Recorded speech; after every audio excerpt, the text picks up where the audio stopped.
স্বাগত জানাচ্ছি নির্বাচনী পথ চলা অনুষ্ঠানে। সঙ্গে আছি আমি তোহা খান তামিম। শুরুতেই দেখে নেব সংবাদ শিরোনামগুলো। তারেক রহমানের রাজস্বিক প্রত্যাবর্তনের অপেক্ষা। কাল স্মরণকালের সর্ববৃহৎ গণসংবর্ধনায় প্রস্তুত বিএনপি। রাজধানীর ৩০০ ফিটে উৎসবের আমেজ, পথে পথে ঢাকামুখী মানুষের ঢল। তারেক রহমানের ফেরা উপলক্ষে ৩ দিনের কর্মসূচি বিএনপির। দলের চাহিদা অনুযায়ী দেয়া হচ্ছে সব ধরনের নিরাপত্তা সহায়তা, জানালেন প্রেস সচিব। শরিকদের আরো ৯ আসন ছাড়ল বিএনপি। দলটিতে যোগ দিলেন ববি হাজ্জাজ, লড়বেন ঢাকা ১৩ আসনে। ব্রাহ্মণবাড়িয়ায় সাকি, পটুয়াখালীতে নূর। দলীয় নির্দেশনা না মানলে ব্যবস্থা। জামাত সহ ৮ দলের সমন্বিত প্রার্থী তালিকা প্রায় চূড়ান্ত। ঘোষণা হতে পারে ২৭ ডিসেম্বর। আইন শৃঙ্খলা পরিস্থিতির উন্নতি না হলে সুষ্ঠু ভোট নিয়ে শঙ্কা নেতাদের। সময় মতো নির্বাচন হবে কিনা শঙ্কা এনসিপির। ইসির সক্ষমতা নিয়ে প্রশ্ন। ভোটের তারিখ ঠিক রেখে তফসিলের অন্যান্য সময়সীমা সংশোধনের দাবি।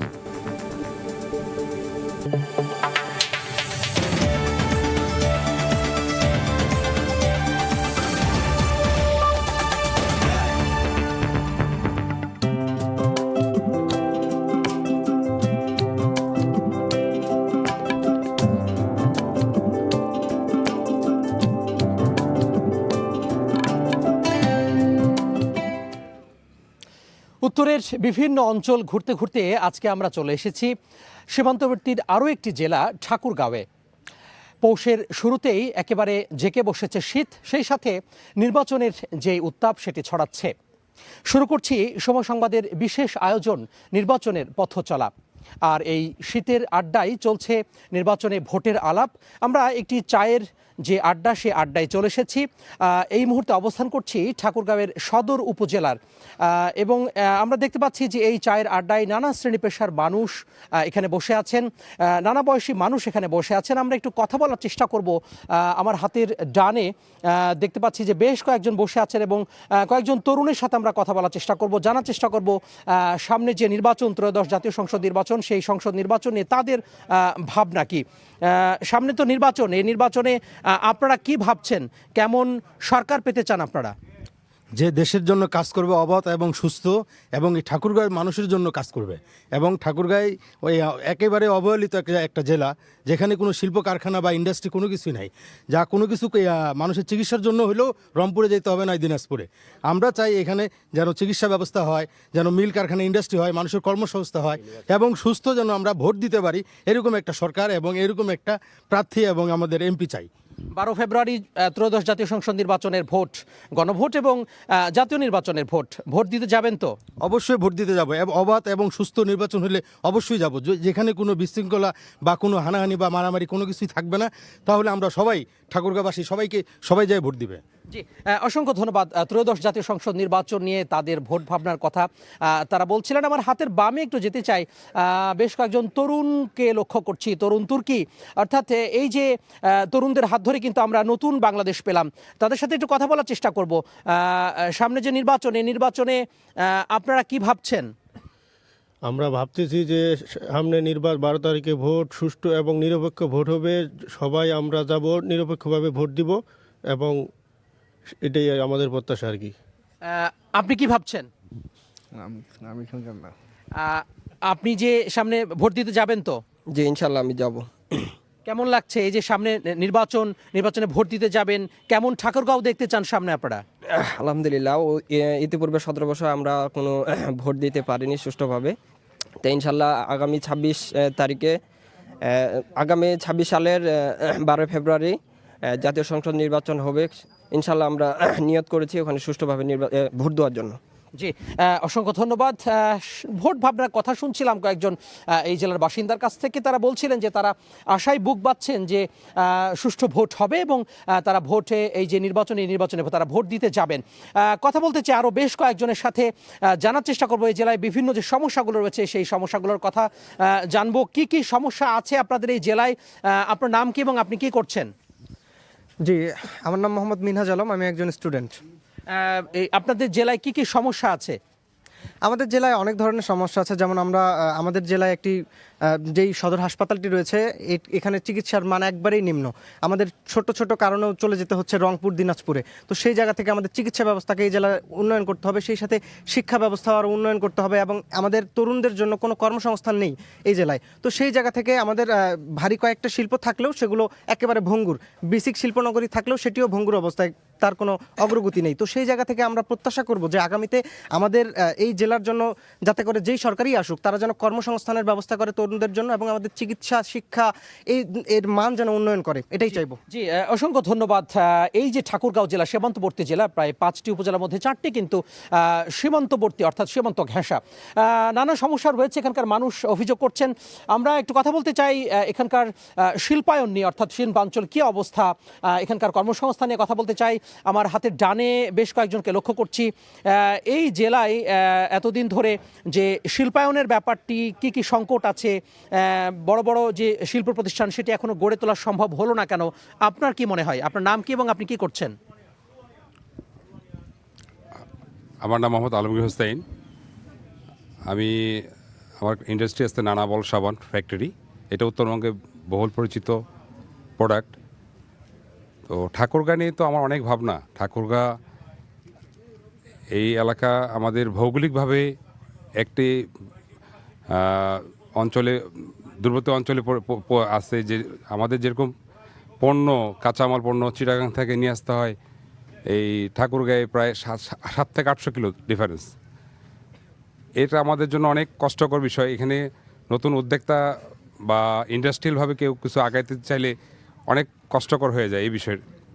দ্বিতীয়ত, আমাদের এখানে যে যারা উদ্যোক্তা হবেন, ঠাকুরগাঁয়ে একটা এয়ারপোর্ট ছিল, এই এয়ারপোর্টটা অনেক দিন ধরে চালু হবে, সব গভর্নমেন্টেই বলে যে আমরা আসলে চালু করব, আদৌ পর্যন্ত আমরা এটা চালু করার কোনো ব্যবস্থা হয়নি। এখান থেকে আমরা পিছিয়ে আসছি অনেক। এছাড়া আমাদের এই ঠাকুরগাঁ জেলা তো কৃষিভিত্তিক জেলা। আমাদের এখানে অনেক কিছু সম্ভব, আমাদের অনেক কিছু এখানে কৃষিপণ্য উৎপাদন, দেশের অধিকাংশ গম, ভুট্টা, এ ধরনের বিভিন্ন আইটেম, আলু, আমাদের এখান থেকেই সারা দেশে মোটামুটি সিংহভাগ যায়। তো এটা আমাদের অনেক সুযোগ ছিল ঠাকুরগাঁয়ে বিভিন্ন এই আইটেমগুলোর একটা হিমাদ্রি সেটআপমেন্ট আগানো।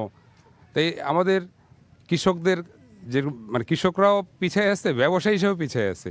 আমি একটা ব্যবসায়ী হিসেবে বলতে পারি যে আমাদের ব্যবসায়ীরা সাধারণত সব যেখানে ফেয়ার ইনভেস্টমেন্ট, যেখানে করলে ফিডব্যাক ভালো পাওয়া যাবে, সেটা আমরা চিন্তাভাবনা করি।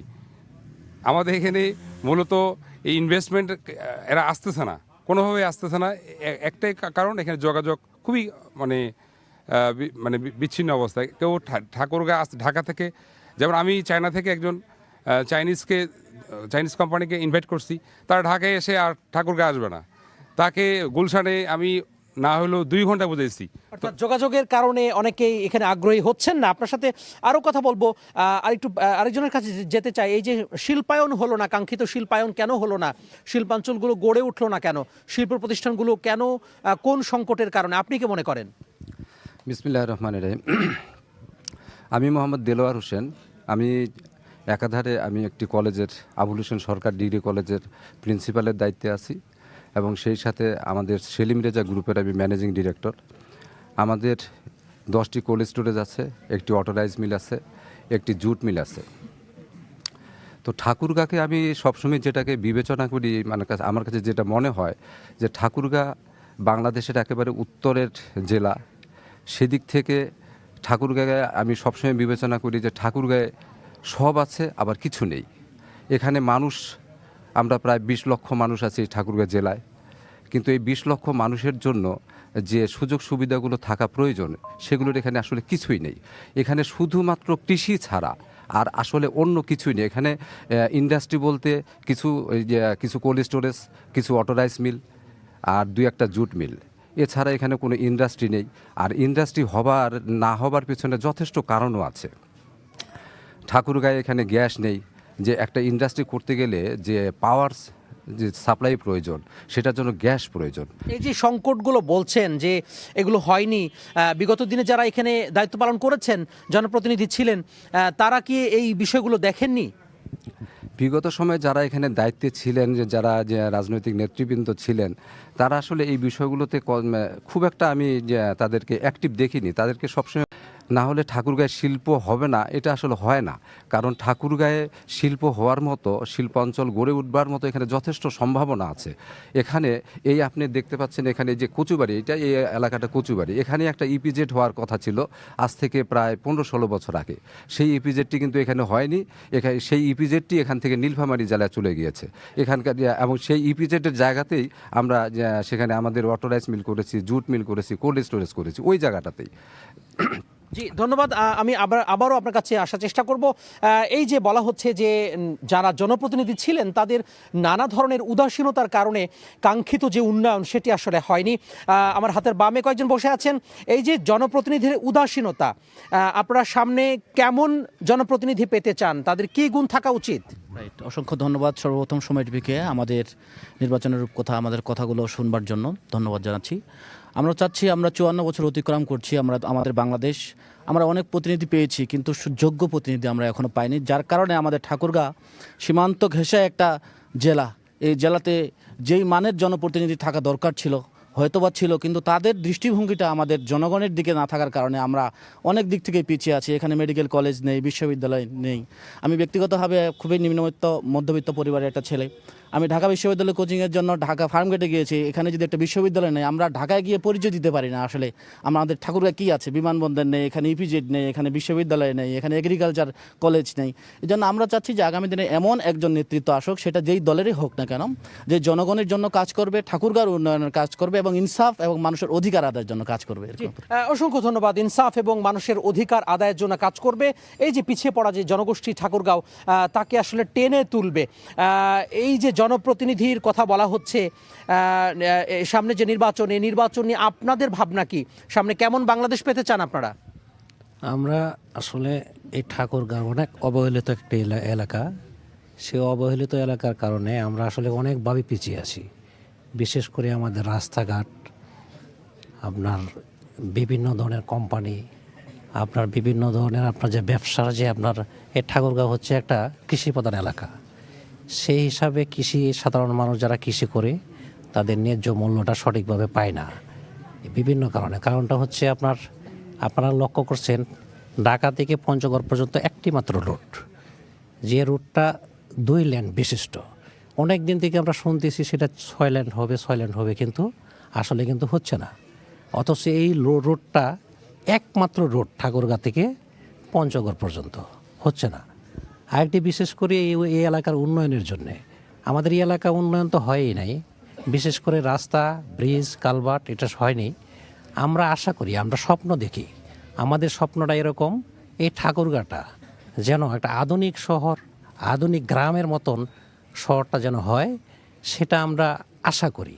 সেটা করা আসলে সম্ভব যদি, যেমন আমাদের এখানে আমাদের ইপিজেড অত্যন্ত প্রয়োজন, ইপিজেডটা অত্যন্ত জরুরি প্রয়োজন। আমাদের একটা মেডিকেল কলেজের প্রয়োজন। আমাদের যে বিমানবন্দরটি আছে চালু হবে শুনতেছি, হচ্ছে না, সেটা হওয়ার দরকার। এখানে একটা বিশ্ববিদ্যালয় হওয়ার দরকার। সামনে যে নির্বাচনে নিশ্চয়ই আপনারা আশা করছেন, আশায় বুক বাঁধছেন। জি, ইনশাল্লাহ আমরা এই আশাটুকু করতেছি, আমরা যেন ভালো একটি নির্বাচন হয়, সুষ্ঠু একটি নির্বাচন হয়। সে সুষ্ঠু নির্বাচনের মাধ্যমে আমরা প্রত্যেকটা মানুষ যেন ভোট দিয়ে আমরা ভালো একজন প্রার্থীকে আমরা জয়যুক্ত করতে পারি। অসংখ্য ধন্যবাদ। তারা আসলে নির্বাচন নিয়ে তাদের যে ভাবনার কথা, এই জেলায় সংকটের কথা শুনছিলাম। আমি যেতে চাই আমাদের এক সহকর্মীর কাছে, অর্থাৎ ঠাকুরগাঁওয়ের এই জনগণ নিয়ে, ঠাকুরগাঁয়ের জনপদ নিয়ে যিনি কাজ করেন, সহকর্মী জিয়াউর রহমান বকুল, আপনি নিশ্চয়ই এই জেলা নিয়ে একটি প্রতিবেদন তৈরি করেছেন। এই প্রতিবেদনে কি কি বিষয়, ঠাকুরগাঁয়ের জনপদ নিয়ে কি কি বিষয় আপনি সন্নিবেশিত করেছেন সেই প্রতিবেদনে? ধন্যবাদ আপনাকে। আমি যে বিষয়টি তুলে ধরেছি যে এখানে কর্মসংস্থানের দরকার বা যোগাযোগ ব্যবস্থা, শিক্ষা, স্বাস্থ্য, যে মানুষগুলো বরাবরই দাবি করে আসছে ঠাকুরগাঁয়ের মানুষ কি কি প্রয়োজন, সেই বিষয়গুলো আমি তুলে ধরেছি। জি, ধন্যবাদ সহকর্মী জিয়াউর রহমান বকুল, আমাদের ঠাকুরগাঁও প্রতিনিধি সময় সংবাদের। তিনি একটি প্রতিবেদন তৈরি করেছেন, সেই প্রতিবেদনটি আমরা এখন দেখে নেব।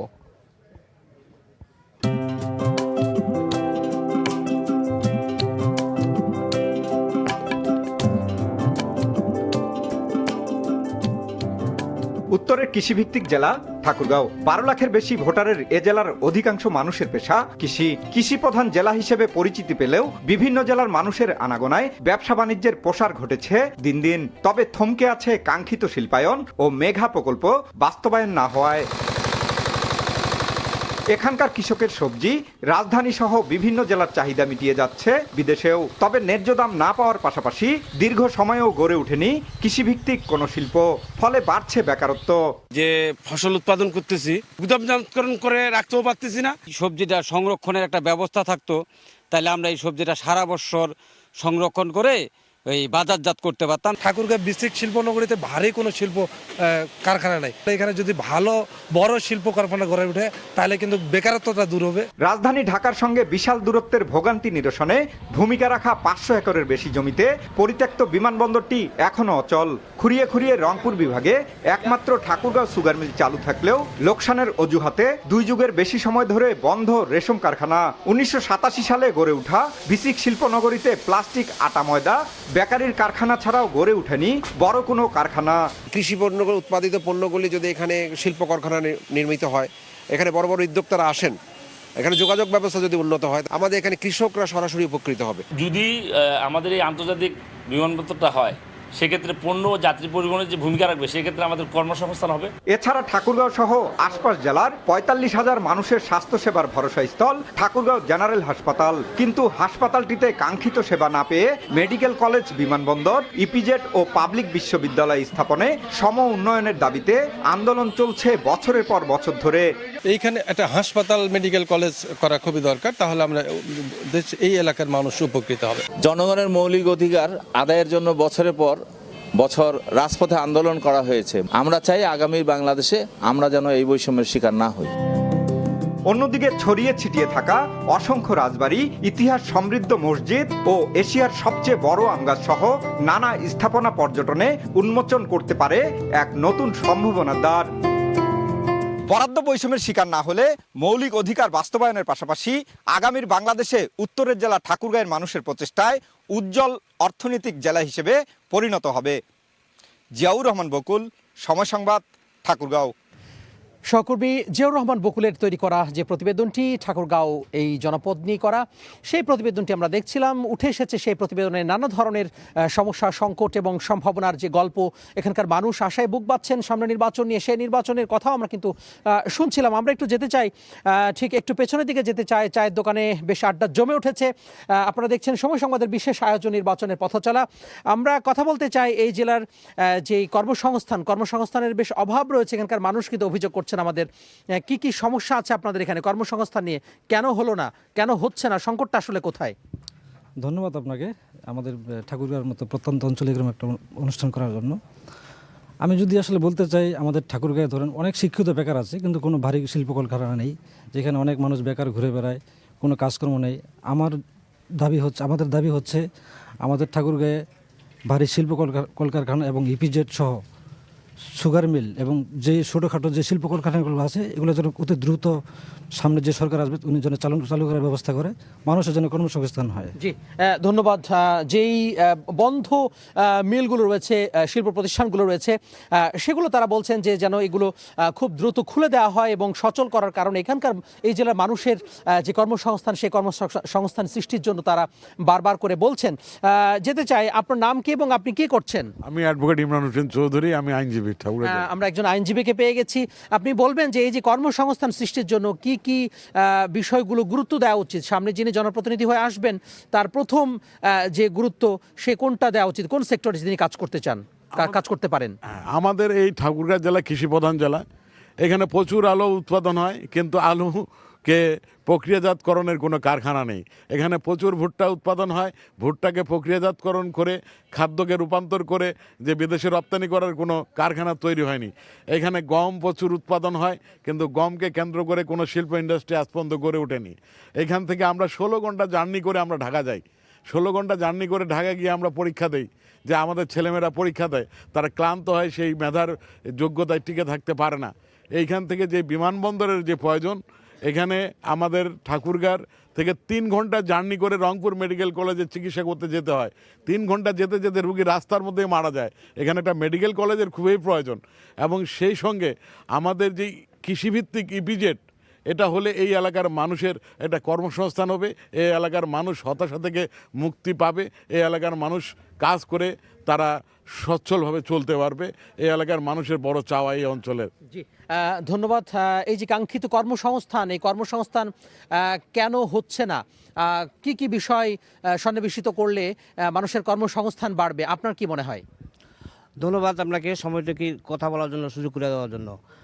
আমি মনে করি যে আমাদের এলাকা খুবই অবহেলিত এলাকা। আমাদের এই ঠাকুরগাঁয়ের অনেক জিনিসের প্রয়োজন, এবং আমাদের রাস্তাঘাটের খুব বেহাল দশা। আমাদের এখানে একটি মেডিকেলের দরকার। আমাদের এখানে মনে করেন যে রাস্তাঘাট, স্কুল কলেজ এগুলোর দরকার।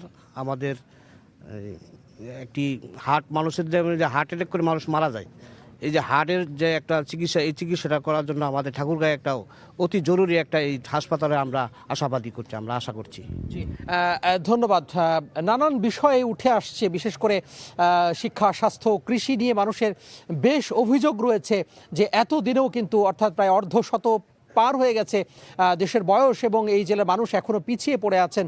আসলে নানা ধরনের সমস্যা কিন্তু রয়েছে। আমরা সামনে যে নির্বাচনে মানুষের এই জেলার সমস্যা সহ নির্বাচন নিয়ে তারা আসলে কি ভাবছেন সব মিলিয়ে? সামনে তো নির্বাচন, ভোট দিতে যাবেন নিশ্চয়ই? দিব তো, ভোট দিতে যাবো। কেমন প্রার্থী চান আপনারা? কেমন প্রার্থীর মধ্যে কি কি গুণ থাকা উচিত? প্রার্থীর মাঝে জনগণকে যে ভালো রাখবি, ভালোভাবে চলতে পারে দেশের মানুষ, সেই প্রার্থীকে আমরা দেখতে চাই। জি, আপনার কি মনে হয়? আমার ধন্যবাদ আপনাকে। আমার নাম মোহাম্মদ রফিকুল ইসলাম, আমি সহকারী শিক্ষক, collectorate public school and college. আমার মনে হচ্ছে যদি সুষ্ঠু মতো ভোট হয়, একটি মা বোন বা আমরা কেউ ঘরে বসে থাকবো না। সবচেয়ে ভয় হচ্ছে না জানি কোনো ফেতনা, না জানি কোনো গোলযোগ, বা আমরা নিশ্চয়ই আশা করব যে কোনো ধরনের কোনো ঝামেলা হবে না, কিন্তু হ্যাঁ, এখন তাহলে কেমন সরকার চান আপনি? আমরা অবশ্যই নিরপেক্ষ এবং সুষ্ঠু এবং ন্যায়বাদী এবং হযরত উমর ফারুক রাদিয়াল্লাহু তাআলা আনহুর মতো আমরা শাসক চাই, যে শাসক নির্ভীক সাহসিকতা নিয়ে দেশ এবং রাষ্ট্র পরিচালনা করবে এবং জনগণকে উমর ফারুক রাদিয়াল্লাহু তাআলা আনহুর মতো শান্তিতে ঘুমাতে পারে, এমন শাসক আমরা আল্লাহর কাছে প্রার্থনা করতেছি। আল্লাহ যেন এমন শাসক আমাদেরকে দান করেন।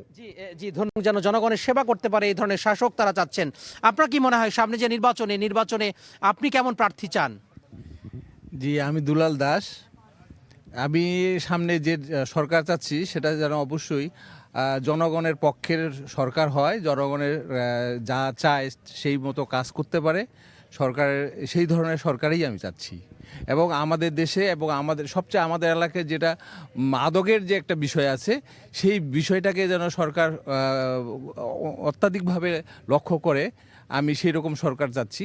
কারণ আমাদের এই জায়গাটা বিশেষ করে ভারতের কাছাকাছি হওয়ার কারণে সহজলভ্য হলো আমাদের এখানে মাদকটা যেন নিরাময় হয়, নির্মূল করতে পারে, আমি সেই রকম একজন সরকার চাচ্ছি। জি, ধন্যবাদ। বিভিন্ন বিষয় নিয়ে তাদের অভিযোগ রয়েছে। আমি একটু আমার সহকর্মী জিয়াউর রহমান বকুলের কাছে যেতে চাই। বকুল, নানা ধরনের যে সমস্যার কথা কিন্তু উঠে আসলো, বিশেষ করে শিল্পায়ন, কর্মসংস্থান এতদিনও আসলে হলো না।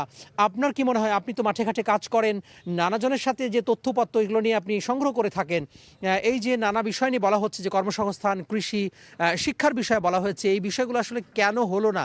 আসলে দায়টা কার? এখানে সত্যিকার অর্থে আমরা যেটি বলি যে একটি সদিচ্ছার অভাব রয়েছে।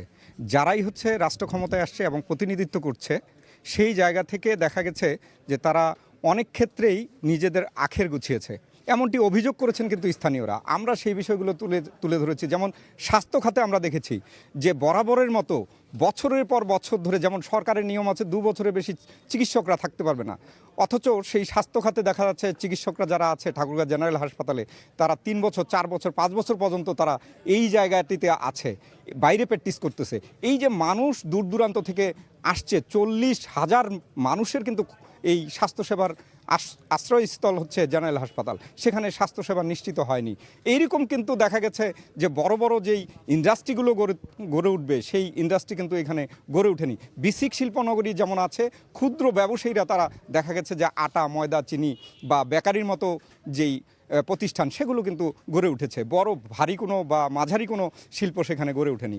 আর তারপরেও দেখা গেছে আমরা এটিও লক্ষ্য করেছি যে ইপিজেডের যেটি কৃষকের একদম ন্যায্য দাবি এবং সময় মতো তারা দাম পাচ্ছে না যে কোনো ফসল উৎপাদনের ক্ষেত্রে, সেই ক্ষেত্রে কিন্তু দেখা যাচ্ছে তারা ওই তাৎক্ষণিকভাবে বিক্রি করতেছে বাজারে একদম স্বল্প মূল্যে, তারা রাখতে পারছে না। এই যে কোল্ড স্টোরেজ ভালো মানের এবং যে ইপিজেড প্রয়োজন, এগুলো কিন্তু কেউ এগিয়ে আসেনি, কোনো জনপ্রতিনিধি এগিয়ে আসেনি। পাশাপাশি এটিও আমরা লক্ষ্য করছি যে বিমানবন্দরটি যেটি দীর্ঘ সময় ধরে, অর্থাৎ ব্রিটিশের পর থেকে আমরা যতদূর জানি যে 1 বছর শুধু ঢাকার সাথে ঠাকুরগাঁয়ের যে যাত্রী বিমান, সেই বিমান যাতায়াত করেছে, পরবর্তী থেকে যেই বন্ধ আছে এখনও পর্যন্ত বন্ধ। তাহলে মানুষের কর্মসংস্থানটা কি তৈরি হবে, সেই জায়গায় অনেকটাই অভাব রয়ে গেছে। জি, ধন্যবাদ।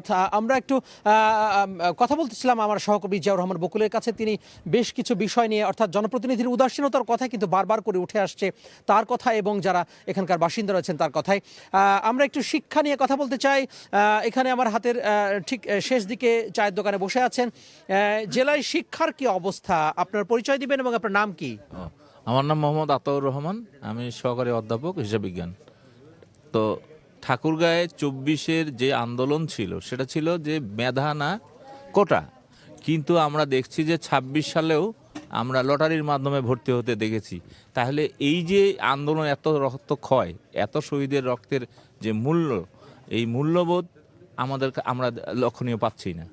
নাম্বার 1। নাম্বার 2 হচ্ছে ঠাকুরগাঁয়ে যারা শিক্ষিত তাদের, এটা হলো স্বল্প আয়ের জেলা, সেখান থেকে অনেক মেধাবী সৃষ্টি হয় যদিও, তবুও পড়ার জন্য তারা ঢাকায়, শুধু ঢাকায় বা রংপুর যেতে পারে না, খুব কম সংখ্যকই যায় এবং অধিকাংশ মেধাবীরা এখানে একসময় হারিয়ে যায়।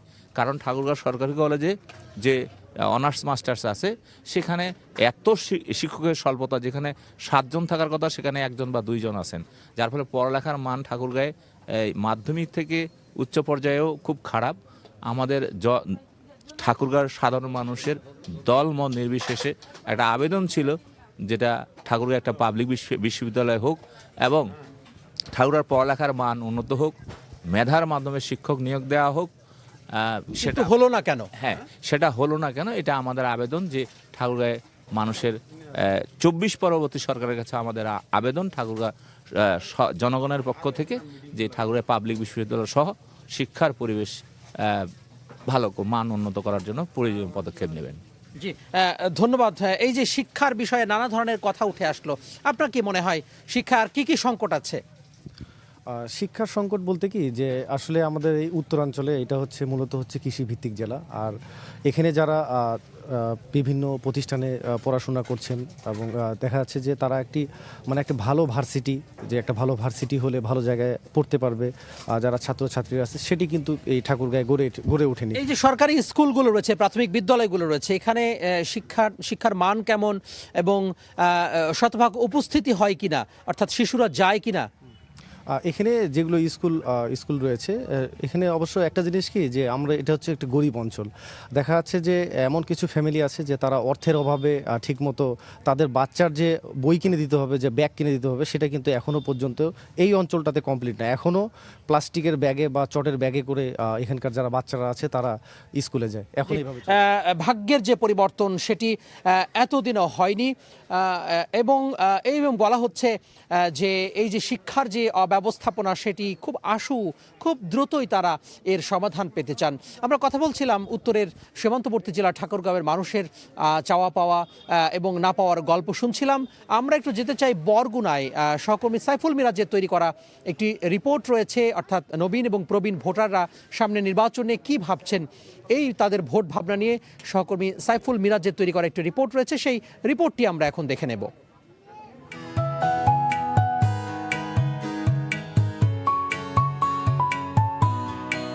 প্রথমে আমি নির্বাচন দেখেছি 72-এ। তখন আমি শিশু ছিলাম। বাড়ির উঠানে বা আঙ্গিনায় স্লোগান দিয়েছি, আনন্দ ফুর্তি যেখানে জমায়েত হয়েছে সেগুলো দেখেছি। 96-এর পরে 15ই ফেব্রুয়ারি একটা নির্বাচন ছিল, যেটা আমার জীবনের জন্য একটা উল্লেখযোগ্য। কেন্দ্রের ভিতরে আমি ছিলাম, ঠিক তখনই দেখলাম যে কেন্দ্রটি চারদিক থেকে ঘিরে ফেলেছে হাফ প্যান্ট পরা কিছু সন্ত্রাসীরা।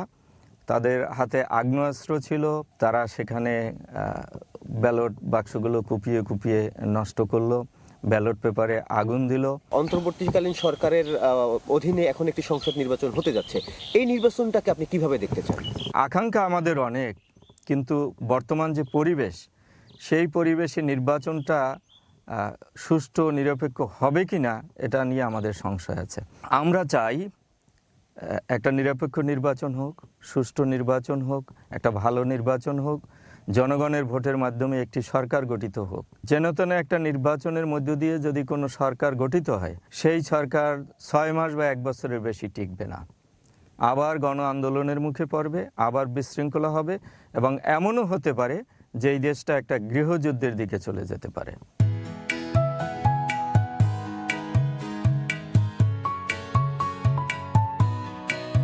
আপনি নতুন ভোটার, ভোট দেবেন কিনা, কোন ধরনের প্রার্থীকে ভোট দিতে চান? আমার আনন্দটা অনেক বেশি, রোমাঞ্চ এবং দায়িত্ববোধে বলতে পারেন। আমি যেহেতু প্রথম ভোটার, প্রথম ব্যালটটা আমার হাতে পড়বে, সেহেতু আমার কাছে এটা খুবই ভালো লেগেছে, যেটা ভাষায় প্রকাশ করার মতো না। সামনে যে সংসদ নির্বাচন, সেখানে সেই নির্বাচনটাকে আপনি কেমন প্রত্যাশা করেন? যিনি সৎ, আত্মসংযমী, বুদ্ধিমান, তাকে আমি ভোট দিতে চাই, এবং যিনি মুক্তিযোদ্ধার চেতনায় বিশ্বাসী, যিনি মুক্তিযোদ্ধার পক্ষে কথা বলে, এবং যারা নারীদের যে অধিকারটা আছে ওই অধিকার নিয়ে তারা সংসদে কথা বলবে।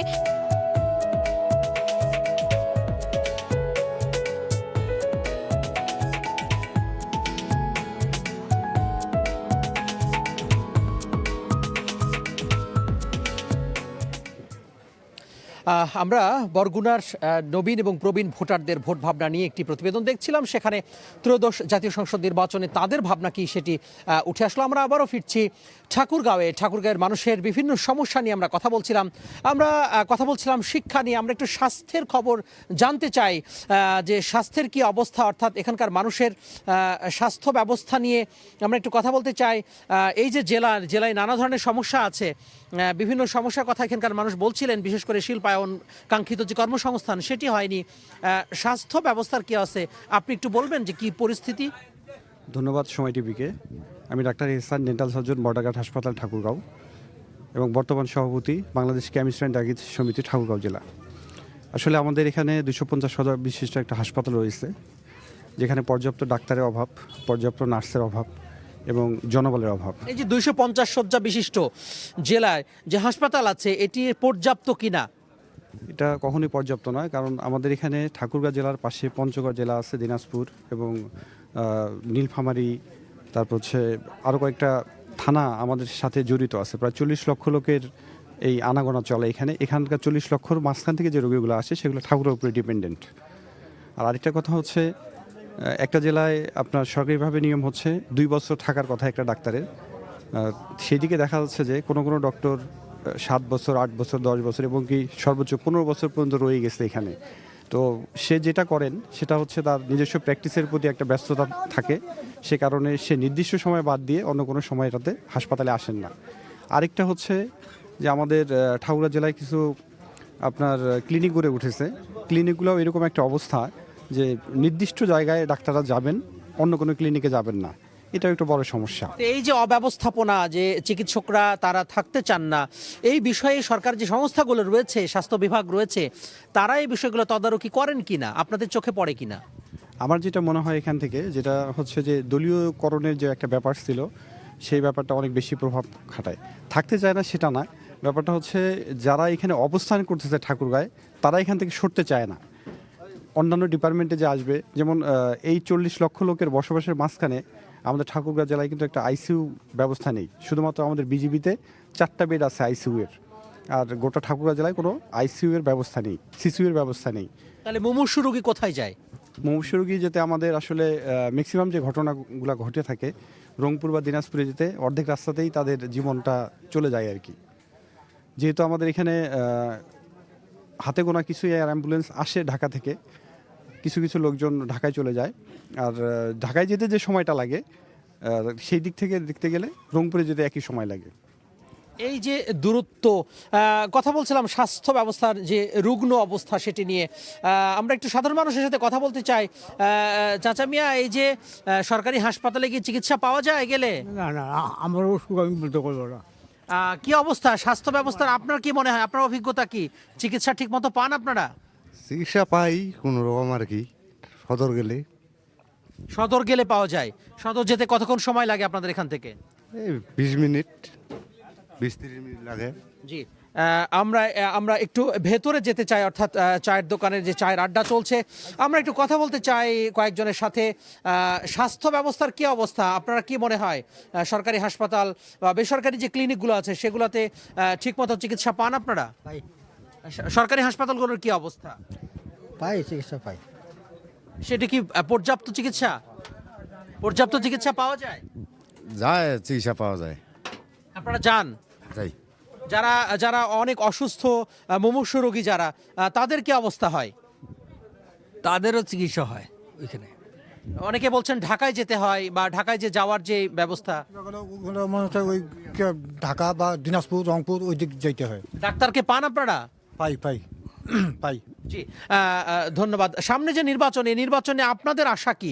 কেমন সরকার পেতে চান আপনারা? আমরা একটা সুস্থ ভালো নির্বাচন চাই, ভালো সরকার চাই, দেশ যেন ভালো মতন চলে, আমরা ওইটা চাই।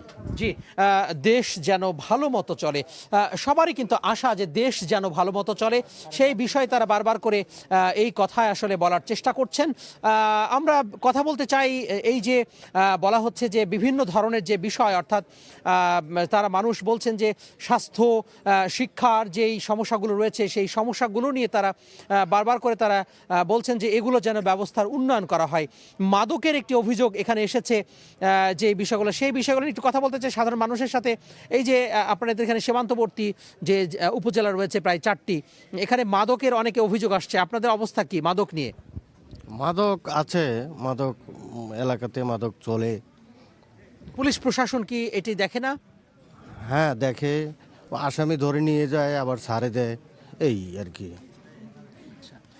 এছাড়া আর অভিজ্ঞতা কি আছে আপনাদের? এই যে মাদক নিয়ে কথা বলা হচ্ছে, অভিযোগ আসছে যে মাদক ছড়িয়ে পড়েছে, এইটি আপনাদের আসলে অভিজ্ঞতা কি? বিসমিল্লাহির রহমানির রহিম। মাদক আসলে ঠাকুরগাঁ সীমান্তবর্তী এলাকা হওয়ার কারণে পার্শ্ববর্তী দেশ ইন্ডিয়া থেকে, আমাদের জানেন ঠাকুরগাঁ চারপাশে আমাদের এই পাশে একটা রুহিয়া থেকে বালিয়াডাঙ্গি, হরিপুর দিয়ে যে বর্ডার এলাকাগুলো আছে, সেই বর্ডার এলাকা দিয়ে প্রচুর পরিমাণে মাদক আসে। তাই আমাদের উচিত, আমাদের যে বর্ডার বিজিবি ভাইয়েরা আছে এবং বিজিবি ভাইয়ের সাথে তার পার্শ্ববর্তী এলাকায় যে আমাদের থানাগুলো আছে, থানাগুলোকে একটু কঠোর এবং বিশেষ নিরাপত্তা দিয়ে যাতে মাদকগুলা যে আসা যাওয়া করে সেটার বিষয়ে একটু অতি গুরুত্বপূর্ণ ভূমিকা রাখা দরকার। আর ঠাকুরগাঁর উন্নয়নের ক্ষেত্রে আমাদের আগে ভাবতে হবে, আমাদের মাঝে যাদের, আমরা যখন পড়তে বসি স্যাররা বলে যে পড়াতে মনোযোগ দাও, তেমনি আমাদের দেশে যারা কাজ করবে তাদের বাংলাদেশের প্রতি ভালোবাসাটা আগে থাকতে হবে। যদি আমার দেশের প্রতি ভালোবাসা না থাকে, আমার যদি দিল্লির প্রতি ভালোবাসা থাকে, আবার কিছু সংখ্যক মানুষের যদি পিন্ডির প্রতি ভালোবাসা থাকে, তাহলে ঠাকুরগাঁ জাতির, বাংলাদেশ জাতির জন্য উন্নয়ন সম্ভব না। ধন্যবাদ। অর্থাৎ বাংলাদেশের প্রতি ভালোবাসতে হবে, সব দেশের সাথেই সম্পর্ক ভালো থাকবে, কিন্তু বাংলাদেশের সাথে বাংলাদেশপন্থী হতে হবে, বাংলাদেশকে ভালোবাসতে হবে। আমরা আমার হাতের ডানে একটু যেতে চাই। এই যে মাদকের বিষয় উঠে আসছে যে 5টি উপজেলার মধ্যে 4টি উপজেলা সীমান্তবর্তী, পাশাপাশি মাদক ছড়িয়ে পড়েছে বলে অভিযোগ আসছে। আপনার কি মনে হয় কেন এটি আসলে রোধ করা যাচ্ছে না? ধন্যবাদ সময় টিভিকে। পৌষের এই হাড় কাঁপানো শীতে উত্তরের জেলা ঠাকুরগাঁয়ে এই চমৎকার একটা আয়োজন করেছেন, অবশ্যই প্রশংসার দাবিদার। আসলে প্রথমে আমি একটা আমাদের দাবি বা আবদারের কথা বলি। বাংলাদেশের বিভিন্ন জেলায় চিফ জুডিশিয়াল বিল্ডিং হয়ে গেছে, সরকার পরিবর্তন হচ্ছে, নেতা পরিবর্তন হচ্ছে, আশ্বাস পাচ্ছি, কিন্তু ঠাকুরগাঁয় কিন্তু চিফ জুডিশিয়াল বিল্ডিং এখন পর্যন্ত হলো না। একটি ভালো বিচার ব্যবস্থার জন্য একটা ভালো কিন্তু অবকাঠামো দরকার। অবকাঠামো যদি ভালো না থাকে, বিচারের এনভায়রনমেন্ট কিন্তু যেভাবে আমরা চাই সেভাবে না পাওয়ারই কথা। নিঃসন্দেহে সামনে যিনি জনপ্রতিনিধি আসবেন এই বিষয়টি তিনি খেয়াল করবেন। মাদক নিয়ে শুনতে যাচ্ছে আপনার কাছে। সমাজের বিস্ফোরা, মাদক হচ্ছে সমাজের বিস্ফোরা। আমাদের যে 6টি থানা আছে সে 6টি থানাতেই মাদকের সয়লাভ। আসলে ইন্ডিয়া থেকে ফেন্সিডিল, অন্যান্য বার্মা থেকে আসছে ইয়াবা, আমরা জানি ইন্ডিয়া থেকে আসছে ফেন্সিডিল।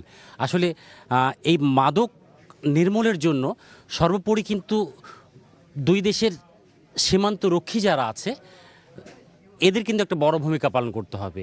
তো এদেশে মানে পার্শ্ববর্তী দেশের সাথে এই বিষয়ে অন্তত সুসম্পর্ক গড়ে তুলতে হবে যে মাদক যেন এক দেশ থেকে আরেক দেশে অন্তত ইনভলভ হতে না পারে। জি, ধন্যবাদ। সীমান্তবর্তী যে জেলা রয়েছে সেই জেলার কারণে নানা ধরনের মাদক ছড়িয়ে পড়ছে বলে আমরা আরও একজন আইনজীবী আছেন তার কাছে যেতে চাই। পুলিশ প্রশাসন, এই যে 5 আগস্ট পরবর্তী যে পুলিশ প্রশাসন, সেটি আসলে মাদক নির্মূলে তারা কেমন ভূমিকা রাখছে, আপনার অভিজ্ঞতা কি বলে? মাদক নির্মূলে পুলিশ প্রশাসনের ভূমিকা যথেষ্ট রয়েছে। মূল কারণটা হচ্ছে মাদকের যে সয়লাভ, সেটা হচ্ছে এই এলাকার মানুষের কর্মসংস্থান নাই, শিক্ষার প্রতিষ্ঠান নাই। এই হতাশাগ্রস্ত জায়গা থেকে এই এলাকার মানুষ মাদক আসক্ত হয়ে যাচ্ছে। কর্মসংস্থান এবং শিক্ষা প্রতিষ্ঠান, ভালো শিক্ষা প্রতিষ্ঠান না থাকার কারণে এই যে হতাশা, সেই হতাশাগ্রস্ত হয়ে মানুষ কিন্তু মাদক আসক্ত হয়ে যাচ্ছে। মূলত যদি কর্মসংস্থান থাকতো, ভালো শিক্ষা প্রতিষ্ঠান থাকতো, মানুষ কর্মের মধ্যে ব্যস্ত থাকতো, কাজের মধ্যে ব্যস্ত থাকতো, পড়ালেখার একটা কম্পিটিশন থাকতো, একটা বিশ্ববিদ্যালয়ে থাকলে মানুষ বিশ্ববিদ্যালয়ে ভর্তি হওয়ার যে আগ্রহ, যে কম্পিটিশন তৈরি হতো, তখন কিন্তু আর মাদক কিন্তু সেভাবে আক্রান্ত করতে পারতো না এই এলাকার মানুষকে। জি, বেশ অনেকগুলো বিষয় চলে এসেছে। ঠাকুরগাঁও যে বাসিন্দারা রয়েছেন ঠাকুরগাঁও জেলার এই 3টি সংসদীয় আসনে তারা আশায় বুক বাঁধছেন। আমরা একটু যোগাযোগ খাতের কথা শুনতে চাই। এখানে বেশ কয়েকজন বসে আছেন। আপনাদের সড়ক যোগাযোগের কি অবস্থা? অনেক সময় বলা হচ্ছে যে এই যে গ্রামেগঞ্জের ভেতরের যে রাস্তাগুলো সেগুলো এখনো কাঁচা রয়েছে, এতদিনও সেগুলো হলো না কেন? এছাড়া আর কি কি সমস্যা আছে সড়ক যোগাযোগ নিয়ে? ধন্যবাদ সময় টিভিকে যে প্রান্তিক পর্যায়ে যে মানুষের আজকের এই কথা শোনার জন্য। আসলে আমাদের উত্তরের জেলা ঠাকুরগাঁও জেলা, এটি একটি অবহেলিত জেলা। এই জেলা আপনার যে রাস্তাঘাট একেবারেই খুবই কম এবং 17টি বছরে আপনার রাস্তাঘাটের তেমন উন্নয়ন হয়নি এবং যেসব রাস্তাঘাট হয়েছে সেগুলো একবারে ভঙ্গুর অবস্থা, অনেক জায়গায় রাস্তাঘাট নষ্ট হয়ে গেছে। আসলে এগুলো অতি দ্রুত সংস্কার প্রয়োজন এবং আমাদের এই জেলার বিশেষ করে যাতায়াতের যে অবস্থা খুবই বাজে অবস্থা। তা আমরা আশা করি যে আগামী সংসদ নির্বাচন যারা আসবেন তারা অবশ্যই যোগাযোগ ব্যবস্থার প্রতি নজর দিবেন এবং পাশাপাশি আমাদের এই জেলায় মাদকের একটা ভয়াবহ আছে, সেই মাদক নিয়ে প্রশাসন যাতে কাজ করে সে বিষয়ে আমরা প্রশাসনের দৃষ্টি আকর্ষণ করতেছি। পাশাপাশি আমাদের এই জেলাতে আপনার অনলাইন ক্যাসিনো যে আছে সেই ক্যাসিনোর বিষয়টা একটা সয়লাভ হয়ে গেছে। সেই বিষয়ে যদি প্রশাসন যদি তৎপর হয় তাহলে এটাও কিন্তু অনেকটা কমে আসবে। জি, ধন্যবাদ। এখানে বেশ কয়েকটি চায়ের দোকান রয়েছে এবং চায়ের আড্ডা যে সেই আড্ডায় কিন্তু জমে উঠেছে আমরা দেখতে পাচ্ছি। আপনারা দেখছেন সময় সংবাদের বিশেষ আয়োজন নির্বাচনের পথচলা। আমরা এমনই একটি দোকানে যেতে চাই। এখানে বেশ বলা যায় সবাই গরম গরম চা খাচ্ছেন এই পৌষের শীতে। এই যে আপনাদের যোগাযোগের ক্ষেত্রে সড়ক যে ব্যবস্থাপনা, গ্রামেগঞ্জে সড়ক, এগুলো আপনাদের কি অবস্থা? সামনে নির্বাচন নিয়ে আপনাদের চাওয়া পাওয়াটা কি? চাওয়া পাওয়া আমাদের যে আমাদের এলাকার কাজ করবে, যে রাস্তাঘাটের কাজ করবে তাকে আমরা চাই। আর রাস্তাঘাটের খুব বেহাল অবস্থা, বিগত আমলে ওইভাবে কোনো কাজ হয়নি। আপনারা দেখতেছেন এই বাজারে আসার সময় যে রাস্তা ছিল, এই রাস্তা অনেক পুরানো একটা হাট, এই বাজার একটা অনেক পুরানো এই সরকারি হাট, অথচ এটা কোনো পাকা হয়নি। এটা কোনো আপনার অভিজ্ঞতা কি সড়ক ব্যবস্থাপনার ক্ষেত্রে? আমি যেটা বলতে চাই, সড়ক ব্যবস্থাপনার একমাত্র একটা লোকই আছে আমাদেরকে এই দিক নির্দেশনা। আমরা এই যে সামনে যে গ্রামে গঞ্জে যে সড়ক, এই সড়ক আপনারা উন্নয়ন চান কিনা সামনে নির্বাচনে? অবশ্যই আমরা উন্নয়ন চাই। জি, অসংখ্য ধন্যবাদ। আমরা কথা বলছিলাম এখানকার মানুষের যে যোগাযোগ ব্যবস্থা, সেই যোগাযোগ ব্যবস্থার ক্ষেত্রে তারা যে আশায় বুক বাঁধছেন এবং তারা বলছেন যে বিশেষ করে সড়ক যোগাযোগ সহ মাদক, শিক্ষা, স্বাস্থ্য সহ বিভিন্ন বিষয় নিয়ে তারা কথা বলছিলেন এবং তারা আশায় বুক বাঁধছেন যে সামনে ত্রয়োদশ জাতীয় সংসদ নির্বাচন হবে। এই নির্বাচনে এই সমস্যাগুলো তারা সমাধান করতে চান। আমরা কয়েকজনের সাথে কথা বলতে চাই। এখানে একজন নারী বসে আছেন, আমরা একটু কথা বলতে চাই নারীদের কর্মসংস্থানের বিষয়ে আপনার অভিজ্ঞতা কি এবং এই যে নিরাপত্তা, সামাজিক নিরাপত্তার ক্ষেত্রে আপনার আসলে অভিজ্ঞতা কি? কোনো সংকট আছে কিনা, এখানে কোনো সমস্যা আছে কিনা? সমস্যা তো অবশ্যই আছে। তা এখানে সমস্যা হচ্ছে নারীরা সবসময় অবহেলিত থাকে। তো আমি কিছুদিন আগে খবরে শুনলাম 31 দফায় আছে যে তারেক জিয়া মহিলাদের জন্য একটা বলছে যে উনি মহিলাদের জন্য একটা ফ্যামিলি ভাতা দিবে। হ্যাঁ, এই যে আপনাদের চলাফেরার ক্ষেত্রে আপনাদের কোনো সমস্যা হয় কিনা সেই বিষয়ে আপনার অভিজ্ঞতা আছে কিনা, বা কি অবস্থা এই যে আপনাদের এই জেলায় নারীদের চলাফেরার ক্ষেত্রে নিরাপত্তার কি অবস্থা? নিরাপত্তা তো অবশ্যই কম আছে, নিরাপত্তা আমাদের অবশ্যই লাগবে। তারপরে মনে হয় রাস্তাঘাটের আমাদের এই যে আমি আসলাম অনেক রাস্তাটা মানে আস্তে আস্তে অনেক কষ্ট হয়েছে আমার, এই রাস্তাগুলো যেন আমাদের সামনে যেন ঠিক হয়। আর আমরা ভোট দিব, অবশ্যই সামনে মানুষ ভোট দেওয়ার জন্য মুখে আছেন, সবাই ভোট দেওয়ার কথা বলছেন। আমরা আমার সহকর্মী জিয়াউর রহমান বকুলের কাছে আবার একটু যেতে চাই যে মাদক নিয়ে নানা ধরনের কথা উঠে আসছে, অভিযোগ আসছে, মাদকের সয়লাভ হয়ে গেছে বলে এখানকার মানুষ অভিযোগ করছেন। এই যে সীমান্তবর্তী জেলা, নানা ধরনের অভিযোগও আছে, আসলে কেন নিয়ন্ত্রণ করা যাচ্ছে না? একটা বিষয় বলতে চাই, সেটি হচ্ছে ঠাকুরগাঁও জেলার 5টি উপজেলা, 5টি উপজেলার মধ্যে 4টি কিন্তু সীমান্ত উপজেলা, সীমান্তবর্তী উপজেলা। সেই যে বিষয়টা হচ্ছে যে ভারতের যেমন রাস্তা আছে, সীমান্তের একদম কাঁটাতার সংলগ্ন যে সড়ক আছে এবং একটা নিরাপত্তার বিষয় আছে, বাংলাদেশের কিন্তু যেই সীমান্তবর্তী এলাকা, সেই সীমান্তবর্তী এলাকায় কোনো রকম সড়ক কিন্তু এখনও পর্যন্ত নির্মাণ হয়নি। সে কারণে অবাধে কিন্তু মাদক ঢুকছে, এবং কারা এটি করছে সেটি স্থানীয়ভাবে বলছে যারা প্রভাবশালী, আধিপত্য বিস্তার করে, তারাই, তাদের যোগসাজশে কিন্তু মাদকগুলো ঢুকছে।